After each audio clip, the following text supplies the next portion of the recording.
right, everyone. Episode 41 of Bree Hunter is Fucked. I'm like over here adjusting myself because I just noticed I have like this weird little mystery stain right by my nipple. So typical of Bree Hunter.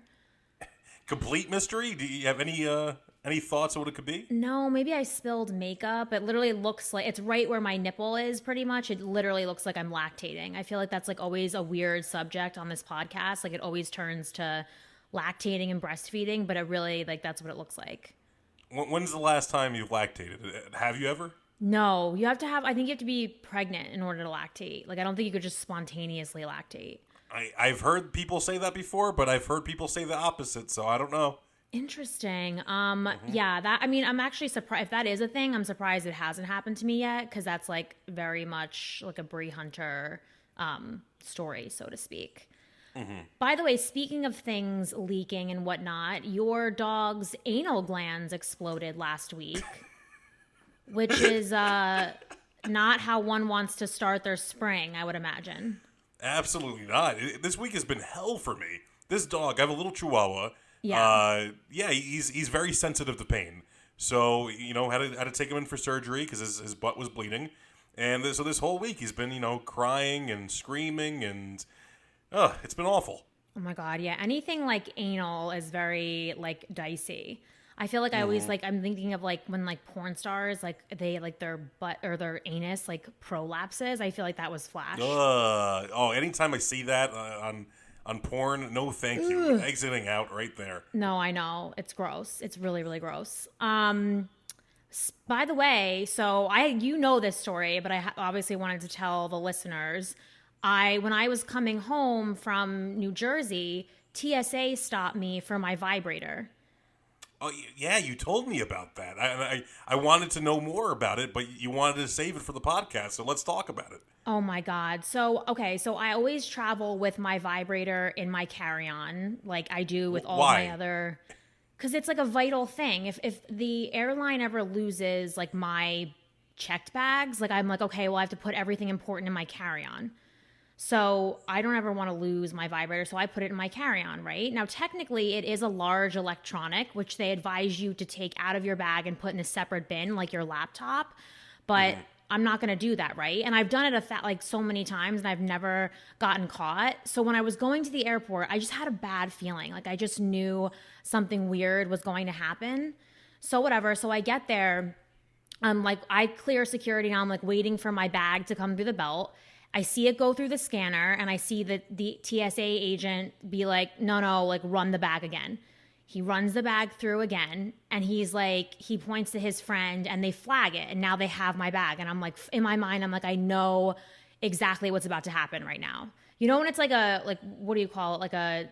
Not like a car wreck, but what they say, like when you like, it was like a slow moving thing where you're like, you could see it happening, and you're like, oh my God, like here we go. So yeah. By the way, so now I'm like, he's like, whose bag is this? And I have to like sheepishly raise my hand. So he like waves me over. Now there are other people waiting for their thing. So there's 2 families. There are 4 North cops there, literally like maybe 10 feet from me, like chatting away. And he's like, ma'am, like, do you have anything like some large? And I literally just said, yep, it's my vibrator. Like, I'm just like, honest Abe, I'm just going to admit it right away. And I was like, yeah, yep. What do you care? You don't know any of these people, so yeah. Right. And it's a human function, you're not an alien. Most women use it. Exactly. So I said, yup, it's my vibrator. And he goes, oh, got it. And you would think that like once he saw it in the bag and I confirmed that would have been enough. But then he pulls it out of the bag and holds it up like the winning Oscar. Like he just won the Academy Award. And all of a sudden, like the cops who were talking, dead silence. Like the minute he holds it up. So I know they're looking at me. And I'm just like, and the families are there too. There's like children. And he goes, oh yeah, here it is. And I'm like, yep, well now everybody knows that it's here. Thank you. So he puts it back in the bag and I'm like, sorry, dude, I have needs. And he was like, oh no, it's fine. And I'm like, yeah, now it's fine. PSA sucks, by the way. Because what was that for? Did they save the world by showing you the vibrator? What terrorist attack are they stopping? Okay, I was literally just going to say, like, I'm sorry. Did anybody ever hijack a plane with a sex toy and I missed the memo? Like, even if you're like, oh, it's a vibrator, like, why would you even flag it? I'd be like, oh, clearly that's a vibrator. Like, you know what I mean? Yeah, never in my life have I heard of somebody like, subduing somebody else with a sex toy. But so I didn't even There's a great. understand. Have you ever seen Adam Ruins Everything? There's a great Adam Ruins Everything on the TSA, and they're right. It's completely useless. I know. And meanwhile, these people are out here worried about the radical left. I'm worried about Newark Airport infringing on my masturbatory rights. Imagine I mean, imagine if I just like grabbed the vibrator and like ran through the airport and was like, fuck tyranny, like with my vibrator, like in the one hand. Like, I mean, honestly, I was so annoyed. I think next time you put it in your other bag. I think you check it in. Well, I was just we'll get to that in a second. I was gonna say, but here's the thing too, like, I want to carry it with me because God forbid the plane goes down and I have a couple minutes before I die. Like, that's priority number one. Like, you're gonna take out the magic wand? Yeah, I'm gonna take out the magic wand. At that point, who cares? We got 3 minutes to live. I'm gonna like masturbate publicly. And it's like the Richard Pryor joke. Like, I want to like come and go at the same time, That's how I feel. But you just brought up a good question, like about the whole TSA thing. Like, it's just like, I don't know. I feel like I don't even understand why we have TSA anymore. Like, I feel like air travel sucks so much that even the terrorists are like, yeah, fuck it. Like, we'll find another way to get at them, but I don't want to get on a plane. Like, really, it's so annoying. Even the terrorists are like, yeah, I don't. Let's bag the whole plane idea because it's just too much effort. I mean, the thing really. is, people that are going to terrorize the U.S., people that are going to hijack a plane, know what the TSA is looking for, and they're going to get by. They're not going to bring a giant blade in their backpack. Those aren't the people we're worried about. Like, this isn't the 70s. Nobody is like smuggling drugs on the plane, They're like strapping them to humpback whales. They're like sending them via submarine. Like, nobody is getting on a plane like, maybe like with a small amount of personal narcotics, but definitely nobody's like, muling on the plane. Because once again, like, it's not worth it. It is not worth it. By the way, I don't know if you knew this, in LAX, you can take up to an ounce of weed with you now. So I feel like I'm getting away with murder every time I do that now. Right. I take as much weed as possible, and they see it, and they can't do anything about it. Right. I saw they just passed a law, too, in New York that, like, the smell of marijuana coming from a car is no longer, no longer warrants, like, a search and seizure. Like, that can't be the reason why you search the car. Yeah, it's legal. And on top of that, New York's the only state now where you can smoke weed outside publicly. Like, in L.A., you could do that, but technically it's illegal. Every state, it's illegal to smoke outdoors, but in New York, you can do it outdoors now.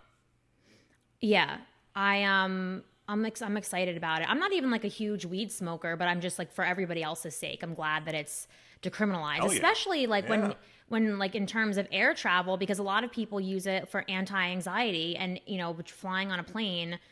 I mean, I think like I said, I think air travel would make even the calmest person get a little agitated at times. Like, put it this way, I am like a very, like, despite some of the, like, I talk a big game, but I'm a very peaceful person. But I have fantasized about strangling somebody while I'm on an airplane. Because it's just like, it's just the word. I don't know. It's the whole thing is too much for me. Who particularly, the passengers or the people working on there? For me, it's the passengers. I haven't had like too many bad experiences like with like flight attendants. I've had a lot of more pleasant experiences, but it's just traveling with other people and then being stuck in some cramped, tiny tin can, however many, feet in the air. It's like, I mean, it really is. Like, if you just like if like air travel didn't exist and you describe that scenario to somebody, they'd be like, is this a form of torture? Like, imagine being 6'5" and 300 pounds. It's not easy. Oh my God. Well, yeah, if you're like my dad's a big dude too. I'm like, I don't even know how you do it. I mean, you're certain basically flights, it hurts. I've taken very cheap flights before, and it's painful. I know. I also, like, can we just talk about this for a second? Like, sex on an airplane. Now, you know me. Like, there are maybe 2 other humans in the world in history who are hornier than I am. But I do not understand sex on a plane. Like, I don't understand how it's possible. That bathroom, I can barely, poop in by myself. I couldn't imagine fitting another person in there. That's what I'm saying. Like, if you joined the Mile High Club, but you flew private, that's cool.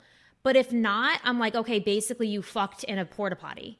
Like, that's disgusting. And then there's the small amount of people that masturbate in airplanes. Well, even that is like, I mean, that's still like a lot, but like, I just, like, if you can get away with it in your seat somehow, like maybe, but in the bathroom, it's tiny, it's cramped, there's pee everywhere. Like, I just feel like like, what kind of sociopath gets aroused in that kind of environment? There's babies crying, it smells weird, you're cramped in with a million other people. Like, what else makes you horny? The DMV? Like, that's just a weird place. Famous Spanish singer Elvis Crespo. He has that song Suavemente. He got arrested for jerking off in an airplane. I mean, that obviously, like, given what I said earlier in the podcast, like, that's a little bit less offensive to me. Like, it's one thing if you're trying to expose yourself publicly, but if you're just privately trying to, like, rub one out on the sly in the corner and it's dark and everybody's sleeping, like... No, whatever. There's no need. There's no need. One time, I remember taking my laptop onto the plane just so I can play computer games. Mm-hmm. And I took out my laptop, I put out the mouse, and I was like, this is too much. I'm only in this thing for a few hours. I don't need to play video games. These people don't need to masturbate. What if it's like an overnight flight, though? Then still masturbation not allowed on the plane? Is that the vibe? Yeah, maybe if your phone runs out of battery and you got nothing to do, there's no good in-flight movies, maybe. You're on a 12-hour flight, maybe. Yeah, for me, again, like the plane, I don't get. Like, but I was talking to my friend the other day, and he told me he got a blowjob on the train once. On like a non-crowded train. He was in Paris too, so it wasn't like the disgusting like L train or something. In the seats or in the bathroom? No, in the seats. That makes sense. Okay, yeah, because train seats usually face each other, so there's a little more privacy. Yeah, and he said like he was like there like wasn't really anybody there, and again like it's spacious, it's like a lot cleaner, like there's better airflow, and yeah, he got a blowjob on the train, and I'm like, okay, wow. That is like understandable to me. Whatever. Still nuts, but understandable, yeah. Yeah. Blowjob on a train, orgy on a cruise, road head. Orgy on a cruise, huh? What, I don't care. That's all for, like maritime law. I don't know. I feel like that's fine. But like, if it happens out at sea, it doesn't count. That's what I heard. No. Yeah. Kidding. I'd love to go to one of those swinger cruises, Oh, I bet that has to be a thing, right? Swinger cruises.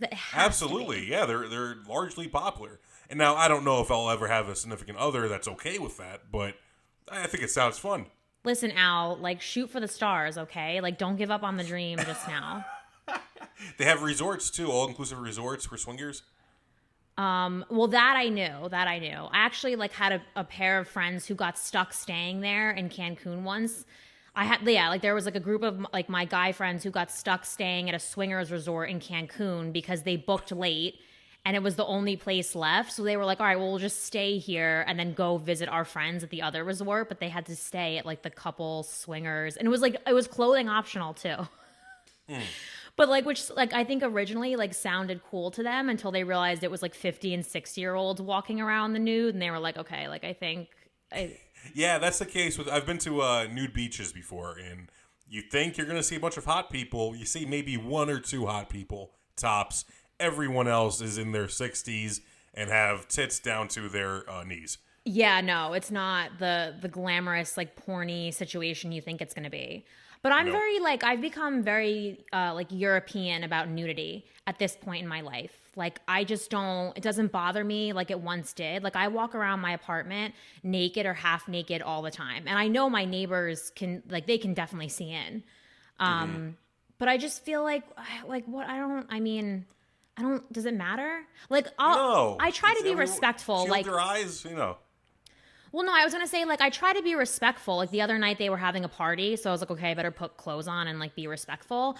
But just in general, I'm like, okay, you're my neighbor. Like, this is a neighborly thing to do. I'm like the Mr. Rogers. Like, I just want everybody to be, happy and whatever, but happy with me not wearing clothes.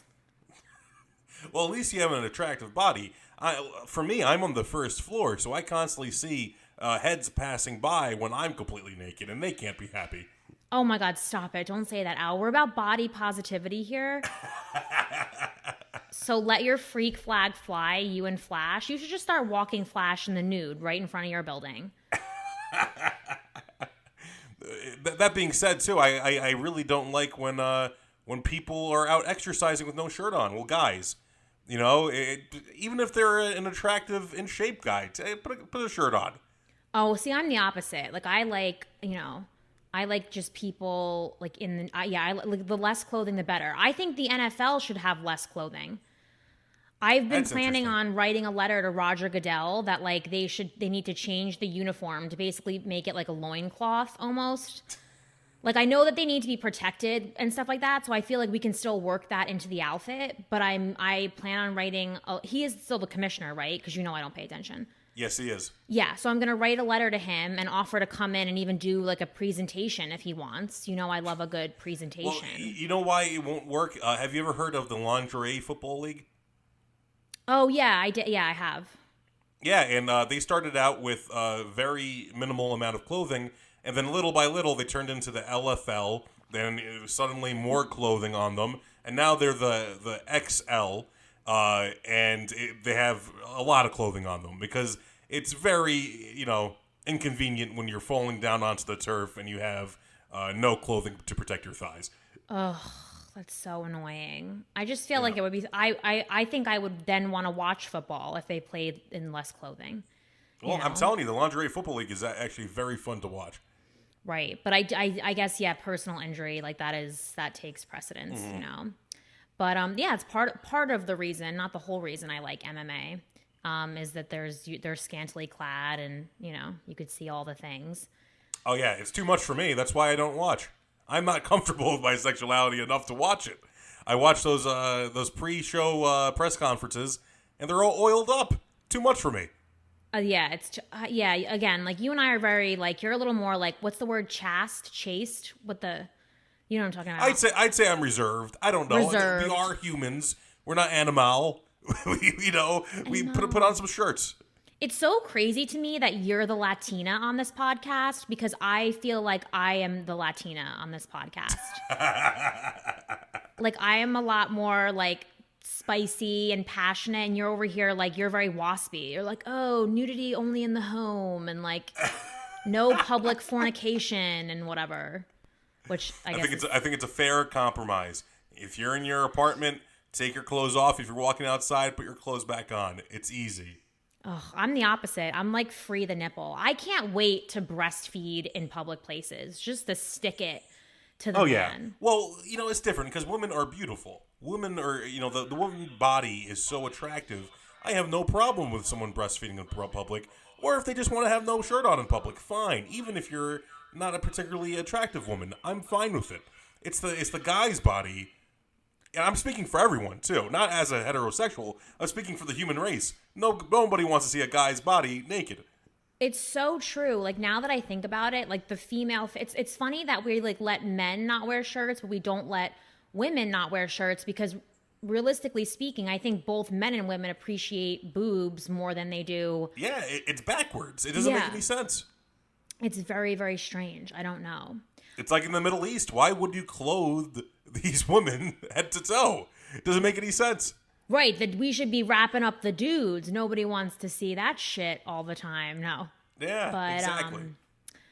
All right, well, we're coming up on 20 minutes here, and I'm like starting to sweat a little bit. By the way, you can always cut this out if you don't want to, but I just I feel like I like owe it to the viewers who are like probably wondering what's going on. Bree is without Al, and she is struggling to get the lighting right on this podcast. And I know Al always says that we can't admit our mistakes because we have to look professional, and we are professional within reason. Mm-hmm.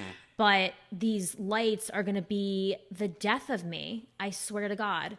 It's like, if it's not the shadows, it's like I'm sweating. I'm like, I just don't. These, you know what it is also? Some people might be fine with these lights, but as somebody who's like a natural sweater, like Sweaty Betty, like these are very like, I don't know. It's not easy. I've been in that position. Not easy. I get it. You'll get used to it. I'll figure it out. But anyway, all right. Any parting thoughts before I officially wrap it up?